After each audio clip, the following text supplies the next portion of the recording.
Virudhachalam Danish mission நடுநிலைப் பள்ளியில் முதலமைச்சரின் காலை உணவு திட்டம் விரிவாக்க திட்ட தொடக்க விழாவில் தொழிலாளர் நலன் மற்றும் திறன் மேம்பாட்டுத்துறை அமைச்சர் சி.வே. கணேசன் கலந்து கொண்டு திட்டத்தை துவக்கி வைத்தார். கடலூர் மாவட்டம் விருத்தாசலம் டேனிஷ் மிஷன் நடுநிலைப் பள்ளியில் தமிழ்நாடு முதலமைச்சரின் காலை உணவு திட்ட விரிவாக்க தொடக்க விழா நடைபெற்றது.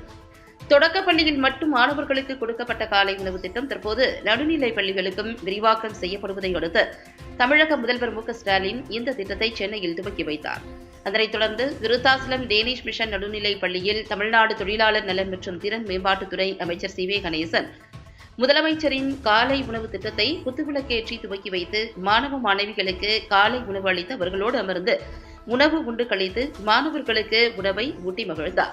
நகரமன்ற தலைவர் சங்கவி முருகதாஸ் தலைமையில் விருத்தாசலம் சட்டமன்ற உறுப்பினர் எம்.ஆர்.ஆர். ராதாகிருஷ்ணன், நகரமன்ற துணைத் தலைவர் ராணி தண்டபாணி முன்னிலையில் நடைபெற்ற இந்த நிகழ்ச்சியில் நகராட்சி ஆணையாளர் பானுமதி, மாவட்ட தொடக்க கல்வி அலுவலர் வெற்றிச்செல்வி, சொத்து அதிகாரி இமானுவேல், வட்டார கல்வி அலுவலர் ஞானவல்லி, 8வது வார்டு நகரமன்ற உறுப்பினர் ஜெயலட்சுமி நம்பிராஜன், அதிகாரிகள் மற்றும் நகர திமுக செயலாளர் தண்டபாணி, ஒன்றிய செயலாளர் வேல்முருகன், கனக கோவிந்தசாமி, இளைஞரணி அமைப்பாளர்கள் சுரேஷ், ஆசை தம்பி, மணிவேல், வசந்தகுமார், விளையாட்டு மேம்பாட்டுத்துறை மாவட்ட அமைப்பாளர் வெங்கடேசன், நகர துணை செயலாளர் ராமு மற்றும் நகரமன்ற உறுப்பினர்கள், நகராட்சி அதிகாரிகள், பள்ளி ஆசிரியர்கள், மாணவர்கள் ஏராளமானோர் கலந்து கொண்டனர்.